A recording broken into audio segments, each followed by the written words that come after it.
আচ্ছা, এবারে বলছো দেখো, should we scrap the system of formal education beyond graduation? তার মানে কি, মানে গ্রাজুয়েশনের পরে যে ফর্মাল সিস্টেমটা রয়েছে এডুকেশনে সেটাকে কি নষ্ট করে দেওয়া উচিত? তাহলে এবার দেখো, যে এবারে বলছে যে yes, it will mean taking employment at an early date.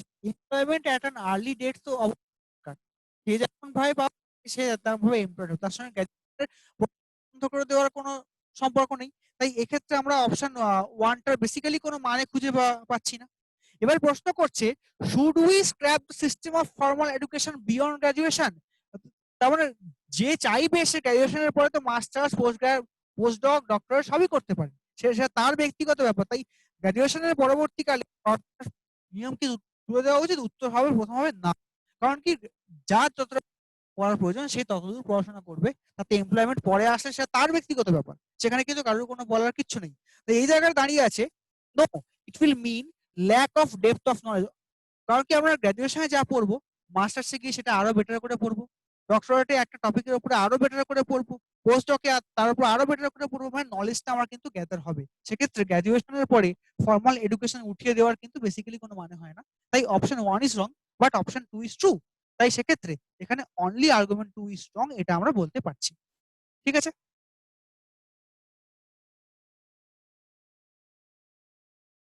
আচ্ছা, এবারে বলছে, should there be an upper age limit of 65 years for contesting parliamentary or legislative assembly election?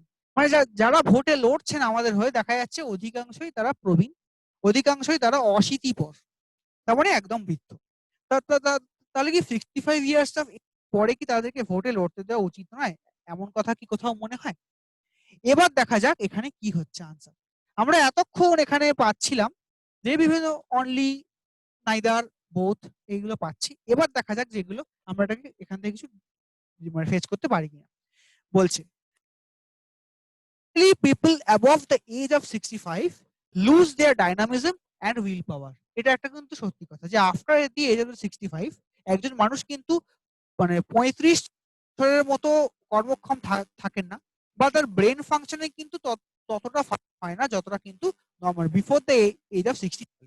তো সেই কারণে দেখবে ইন্ডিয়াতে বিভিন্ন সরকারি বেসরকারি চাকরিতে হোক রিটায়ারমেন্ট এজটা 58, 60, 62 এবং 65 পর্যন্ত করা আছে। ইভেন সুপ্রিম কোর্টের চিফ জাস্টিসও কিন্তু 65 ইয়ার্স অফ এজে গিয়ে রিটায়ার করেন।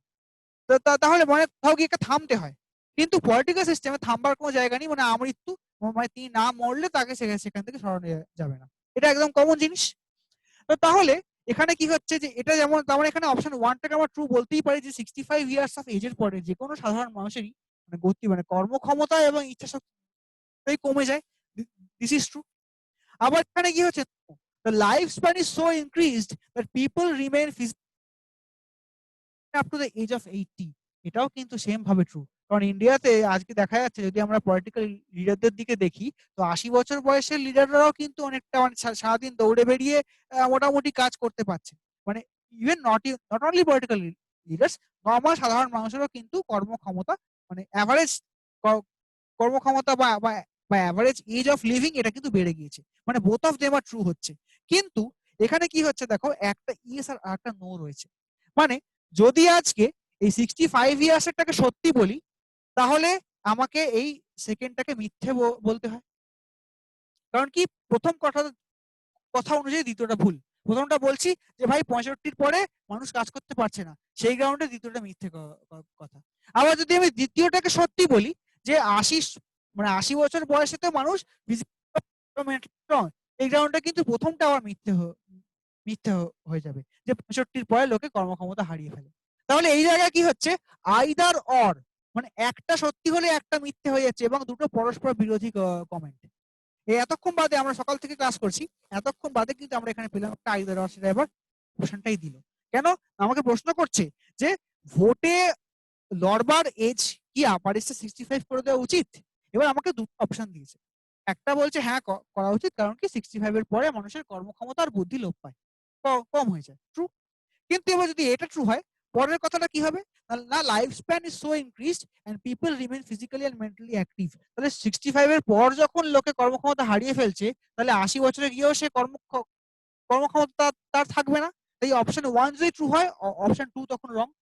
আবার আমি পরেরটা চেক করি যে অপশন 2 যদি ট্রু হয় যে 80 বছর বয়সেও মানুষ অ্যাক্টিভ আছে, সেই গ্রাউন্ডে দাঁড়িয়ে কিন্তু অপশন 1টা আমার রং হয়ে যাচ্ছে। কারণ 65 এ মানুষ কর্মক্ষমতা হারিয়ে ফেলছে বলা হচ্ছে। তাহলে একটা ট্রু হলে একটা রং হচ্ছে, একটা রং হলে অপরটা ট্রু হচ্ছে। এবং এটাই কিন্তু আইদার অর এর একমাত্র মেথড, যেটা আমরা যে একটাকে ঠিক হতে হবে, একটাকে ভুল ভুল হতে হবে এবং একই তথ্য সম্বলিত হতে হবে। দু জায়গাতেই এই 65 ইয়ার্স অফ এজ কিংবা 80 মানে এজ, মানে এজটা নিয়ে কথা বলা হচ্ছে, মানুষের শারীরিক এবং মানসিক এজ নিয়ে। তো এখানে আমার কি হবে, এখানে হচ্ছে either or is the answer. তার মানে অপশন সি হচ্ছে এখানটা আনসার। এই জাতীয় কোশ্চেন গুলোকে একটু ভালো করে পড়তে হবে, কারণ কিছু কোশ্চেন কিন্তু আমরা এরকম পাবো। স্টেটমেন্ট আর্গুমেন্টে যখন আমরা বিতর্ক করছি তখন কি হচ্ছে, একটা তথ্য দিয়ে অন্য তথ্যকে আমরা নেগেট করছি, আবার সেই তথ্য দিয়ে আগেরটাকে আমরা আমরা নেগেটিভ বলতে পারি। এভাবেই তো বিতর্ক হয়, পক্ষে এবং বিপক্ষে। তো এটাই হচ্ছে পক্ষে এবং বিপক্ষে। ইয়েস যখন পক্ষে হচ্ছে নো তখন ভুল, নো যখন ঠিক হচ্ছে ইয়েস তখন ভুল। তো এক্ষেত্রে আমরা এটাকে পাবো হচ্ছে আইদার অর। এই জাতীয় কোশ্চেন গুলো পরীক্ষায় চলে আসে এবং এটা একটা আরবিআই গ্রেড বি থেকে নেওয়া, মানে পরীক্ষার লেভেল শুনে বুঝতে পারছো যে কতটা হাই লেভেলের পরীক্ষা। সে কারণেই কিন্তু আর মানে এখানে সেই ওই সমস্ত কিন্তু একটু ভেবে উত্তর করতে হয়। আদারওয়াইজ কিন্তু করছিলাম 1 2 নাইদার বোথ, এগুলোই পরীক্ষায় আসতে পারে। নেক্সট এবারে বলছে should new big industries be started in Mumbai. তাহলে এই এক্ষেত্রে আমার এখানে আনসার কি হবে? এবারে বলছে new big industries be started in Mumbai, বলছে yes it will create job এটা আমার ট্রু হচ্ছে, এটা আমার ট্রু হচ্ছে।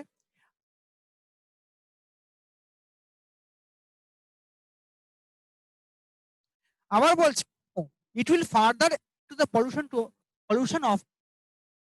আমার কি হচ্ছে, যদি এখানে হয় দেখো নিউ জব অপরচুনিটি যখন ক্রিয়েট করছে তখন আমাকে পলিউশনের কথা ভাবলে চলবে না।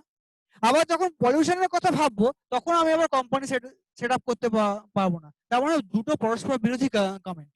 যদি আমি জবের কথা ভাবি, পলিউশনের কথা না ভাবি, তাহলে আমার কোম্পানি বাড়বে। আবার যদি এখানে পরিবেশ কর্মী এসে হাজির হন যে রবীন্দ্র সরোবরে ছট পুজো করতে দেওয়া যাবে না, তখন করতে হবে। এটা হয়ে থাকে। এবার ইন্ডিয়াতেই হয় যে যে একটা জায়গায় হচ্ছে সেখানকার, যেমন ধর একটা একটা এক্সাম্পল দিই, যে বিহারে একটা নদী আছে, নাম হচ্ছে নর্থ কোয়েল নদী, সোন নদীর উপনদী। সেই নদী যায় কোথা দিয়ে? বেতলা ফরেস্টের ভেতর দিয়ে। এবার সেখানে 1998 সাল থেকে একটা হাইড্রো পাওয়ার প্ল্যান্ট তৈরি হয় বলে বিহার সরকার তৈরি করেছিল। আজ পর্যন্ত সম্ভব হয়নি। কেন না সেখানকার বেতলা ফরেস্ট এবং পালামৌ জঙ্গলের বায়োডাইভার্সিটি নষ্ট হয়ে যাচ্ছে বলে সেখানে কোনোদিনও কাজ করতে দেওয়া হয়। তাহলে কি হচ্ছে, হাইড্রো পাওয়ার প্ল্যান্ট যদি তৈরি হতো তাহলে কি হতো, বায়োডাইভার্সিটি নষ্ট হতো, কিন্তু এমপ্লয়মেন্ট এবং এনার্জি দুটোই তৈরি হতো। আবার বায়োডাইভার্সিটিকে রক্ষা করতে গেলে প্ল্যান্ট তৈরি করতে দেওয়া যাবে না, এখানে সেই বলা হচ্ছে। যদি কোম্পানি তৈরি হয় পলিউশন হবেই, সে কথা ভাবলে হবে না। আবার পলিউশনকে মাথায় রাখতে গেলে কোম্পানি করতে দেওয়া যাবে না। এইটা এখানে মানে পরস্পর বিরোধী কমেন্ট। ইয়েস ট্রু হলে নোটা ফলস, আবার নো ট্রু হলে ইয়েসটা false. So this is also either or comment. ঠিক আছে, মানে আর নোটা কিন্তু এইভাবে কিন্তু এখানে হচ্ছে। আমি জাস্ট এইগুলোকে দেখাবার জন্য দুটো সেম প্রবলেম নিয়ে এসেছিলাম যে আইদার অর কি কি হয়, এবং এগুলো মাঝে মধ্যে কিন্তু একটু টাফ পরীক্ষার লেভেল হলেই কিন্তু পরীক্ষায় চলে আসবে, এবং সেটা RBI grade B, LIC, ADO এই সমস্ত পরীক্ষাতে আসতেই পারে। ইভেন ডাব্লিউবিসিএস মেনেও এই জাতীয় প্রশ্ন পরীক্ষায় আসতে পারে। তাই পরীক্ষার লেভেল বুঝে প্রিপারেশন তোমাদেরকে করতে হবে। যে আমি টার্গেট করছি আইবিপিএস ক্লার্ক, কিন্তু বসে বসে আমি এই আইদার করছি, সেটা কিন্তু ফ্রুটফুল নয়। তার মতো করে প্র্যাকটিস করো।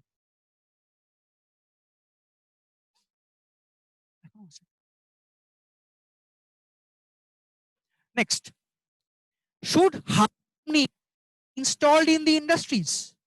আচ্ছা দেখা যাক, বলছে it reduces pollution at the ground level. Chimney উঁচু তুমি মানে চিমনি হাইট যত বেশি হবে তত কি হয় না, নিচ থেকে তত পলিউশন ক্লিয়ার করে সে আকাশে আপার লেভেলে গিয়ে ক্লিয়ার করে দেয় বা সেখানে রিলিজ করে। তো দিস শুড বি ইনস্টলড, তাহলে ট্রু। কিন্তু বলছে no, it increases pollution in the upper atmosphere.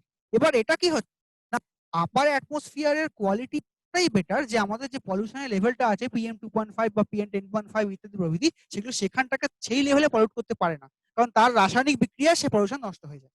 তো এই জায়গায় দাঁড়িয়ে ইয়েস হচ্ছে মোস্ট প্রমিনেন্ট আনসার এবং নোটা এখানে আমার দেখার দরকার নেই।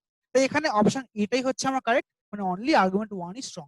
কারণ কি, এই কারণেই চিমনির হাইটটা মাটি থেকে অনেকটা উপরে রাখা হয়, যাতে নিচ থেকে সমস্ত পলিউশন কালেক্ট করে গিয়ে সে আপার লেভেলে ক্লিয়ার করতে পারে এবং সেখানে সে রাসায়নিক বিক্রিয়া সে নষ্ট হয়ে যাবে। তাহলে এটা হচ্ছে আবার আমাদের একদম আগের মতো কমন জিনিস যে যে কোনো একটা মানে অপশন আমাদের কারেক্ট হচ্ছে। Moving towards next problem. এবারে বলছে, does India so plans for the development? তাহলে এখানে অবশ্যই যে একটা ডেভেলপমেন্ট প্ল্যান, মানে একটা দেশের ডেভেলপমেন্ট করতে গেলে প্রচুর প্ল্যান দরকার। যদি আমি ইন্ডিয়া প্ল্যানিং এর 1934 এর প্রথম আসে হচ্ছে পিপলস প্ল্যান, তারপরে এসছে বোম্বে প্ল্যান, তারপরে সেখান থেকে আস্তে আস্তে প্ল্যান, তারপরে এলো সর্বোদয়া প্ল্যান, সেই সর্বোদয়া প্ল্যান চেঞ্জ হয়ে 1951 সালে এলো কি প্রথম প্ল্যানিং, 12খানা প্ল্যানিং হয়ে গিয়ে সেটা স্ক্র্যাপ হয়ে বর্তমানে চলছে কি নীতি আয়োগ।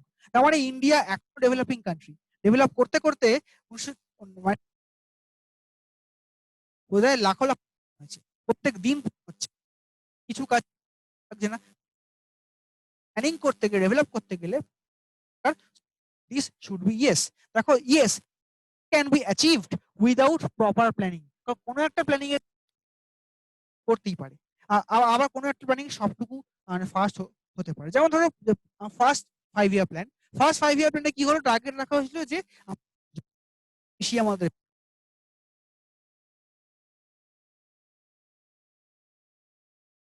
গ্রোথটা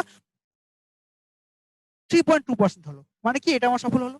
কিন্তু আবার এখানে কি করা হচ্ছে, র্যাপিড ইন্ডাস্ট্রিয়ালাইজেশন গ্রোথ করার পর চেষ্টা করা হলো, বোকারো বা দুর্গাপুর স্টিল প্ল্যান্ট ইত্যাদি প্রভৃতি তৈরি হলো, কিন্তু তা সত্ত্বেও ইন্ডিয়ার ফিনান্সিয়াল গ্রোথটা কিন্তু টার্গেটের উপর যেতে পারলো না, মানে সেই প্ল্যানটা ঠিক প্রপার ইউটিলাইজেশন হলো না। 3 নম্বর, প্ল্যান হলিডে তৈরি, নতুন করে আবার প্ল্যান তৈরি, এই যে ঠিক হচ্ছে কখন ফেল করছে। এভাবেই কিন্তু আমরা এখানে কি করছি যে yes nothing can be achieved without proper, এটা হচ্ছে ট্রু।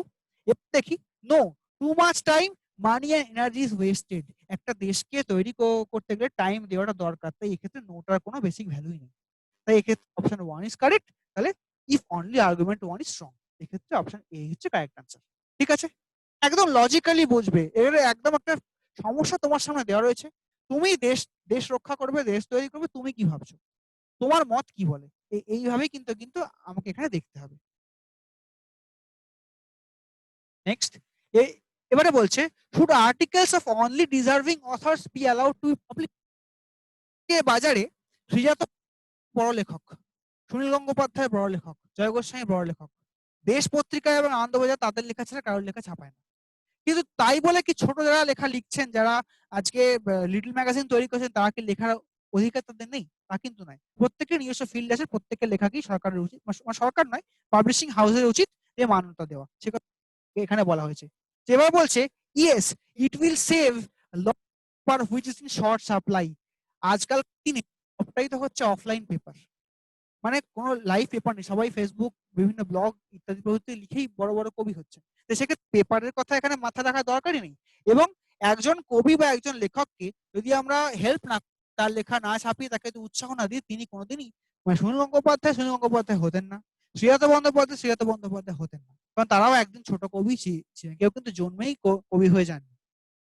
তাই এখানে ইয়েসটা আমার রং হচ্ছে। এবার নোটা দিয়ে দেখি, no, it is not possible to draw a line between deserving and undeserving. কারণ আজকে যে আনডিজার্ভিং সে কি হবে না তার কিন্তু কোনো গ্যারান্টি নেই, বা আজকে যে ডিজার্ভিং আছে সে যে কালকে খারাপ কবিতা লিখবে না তারও কিন্তু কোনো গ্যারান্টি নেই। তাই এক্ষেত্রে আমার এখানে প্রপার আনসার, তাহলে এখানে অপশন বি হচ্ছে আমার ট্রু, মানে argument 2 is more stronger, more strong than argument 1। ঠিক আছে, তাহলে আমরা নেক্সট প্রবলেমের দিকে যাচ্ছি। বলছে, should the prestigious people who have committed crime unknowingly be met with special treatment? ইন্ডিয়াতে আমাদের রয়েছে article number 14। Article number 14, equal protection of law and equality before law. এবার এটাই এখানে তোমাকে জানতে চাওয়া হয়েছে, রেগুলার যা পড়ছি তার থেকে প্রশ্ন করা হয়েছে, মানে আইনের চোখে সবাই সমান এক্সেপ্ট প্রেসিডেন্ট অ্যান্ড গভর্নর। কারণ প্রেসিডেন্ট অ্যান্ড গভর্নরকে মানে তার প্রেসিডেন্ট এবং গভর্নর থাকাকালীন কোনো সিভিল বা ক্রিমিনাল কেসে মানে জেলে ঢোকানো যায় না, সেই গ্রাউন্ডে ইমপিচ করা যেতে পারে ম্যাক্সিমাম, এইটুকু হয়। বাট বাকি সে নেতা হোক, মন্ত্রী হোক, আম্বানি হোক বা রাস্তার ছোট অবনী হোক, প্রত্যেকে কিন্তু কিন্তু এখানে এখানে আইনের চোখে সমান, সেটাই জানতে চাওয়া হয়েছে। যে এবারে বলছে যে yes the prestigious people do not commit intentionally, মানে কাছে পয়সা আছে তিনি বা সম্মানীয় ব্যক্তি তিনি কিন্তু ইচ্ছে করে কোনো দোষ করেন না, তাই কিন্তু একেবারে মিথ্যে কথা। তাহলে no, it is our policy that everybody is equal before the law, মানে ইন্ডিয়ান সংবিধানের আর্টিকেল নাম্বার 4 এখানে বলা হচ্ছে যে প্রত্যেকে আইনের চোখে সমান, equality before law and equal protection of law. Option strong, এক্ষেত্রে বিটা হচ্ছে মানে মানে আর্গুমেন্ট 2টা হচ্ছে বেটার। ঠিক আছে,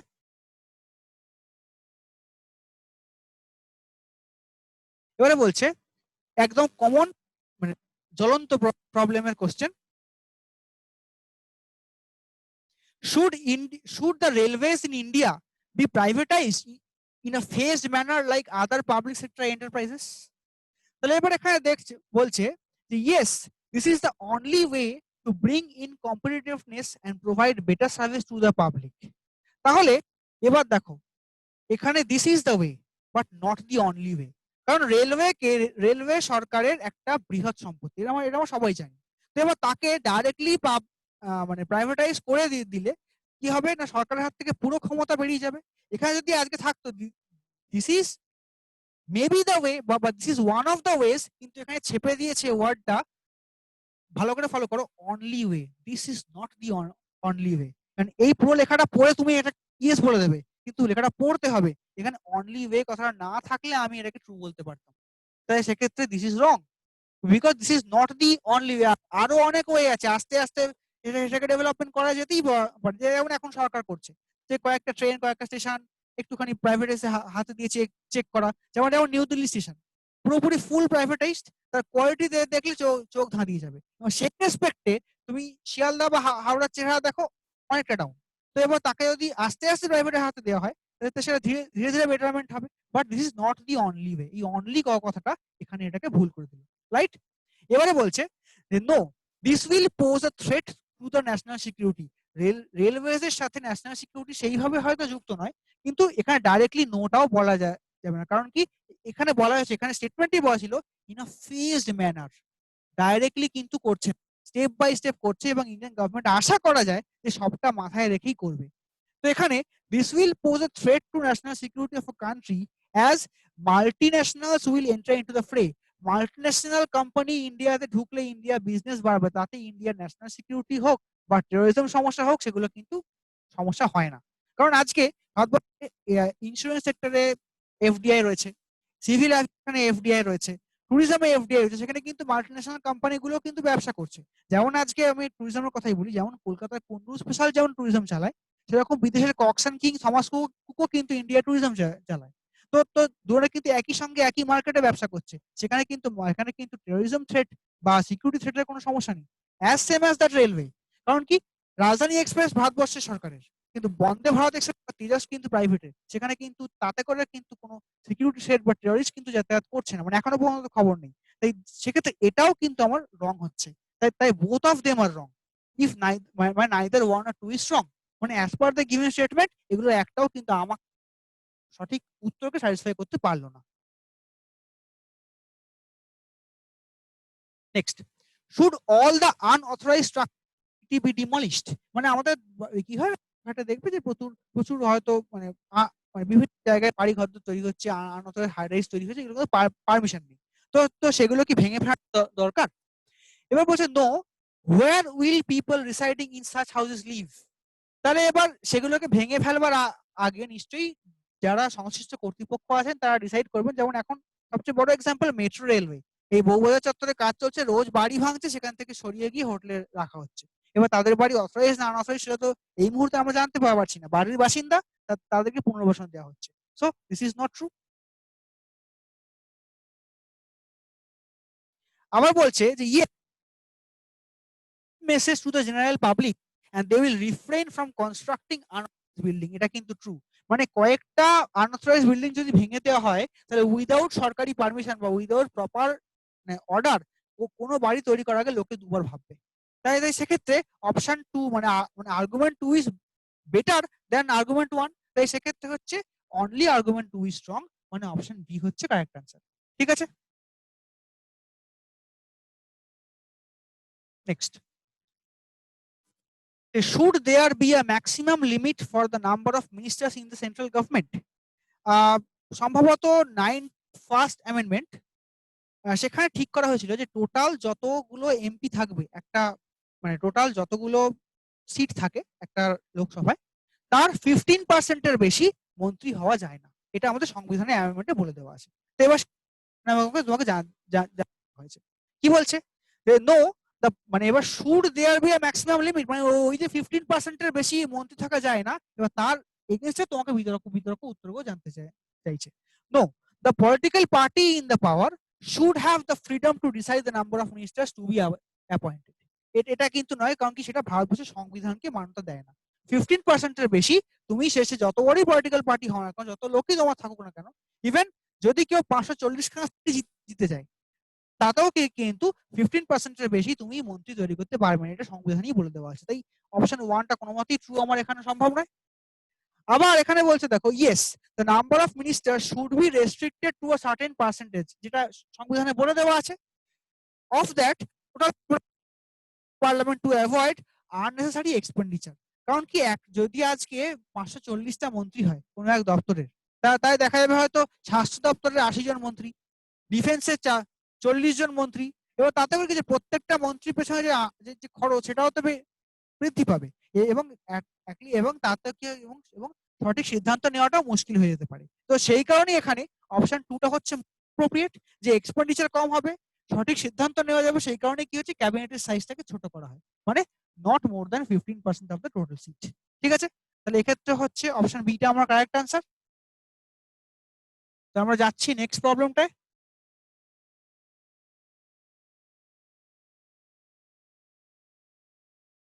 তো এটাই হচ্ছে এখানে লাস্ট প্রবলেম, বলছে should foreign films in India. এবার এখানে অনেক রকম তথ্য যে ফরেন ফিল্মসে হয়তো অপসংস্কৃতি আছে, ফরেন ফিল্মস হয়তো দেশের কথা খারাপ করে বলে, ইন্ডিয়াকে বেশি গরিব করে দেখায়, সেসব চিন্তা আছে। তো সেগুলোকে মাথায় রেখে দেখি যে এখানে কি কি অপশন রয়েছে।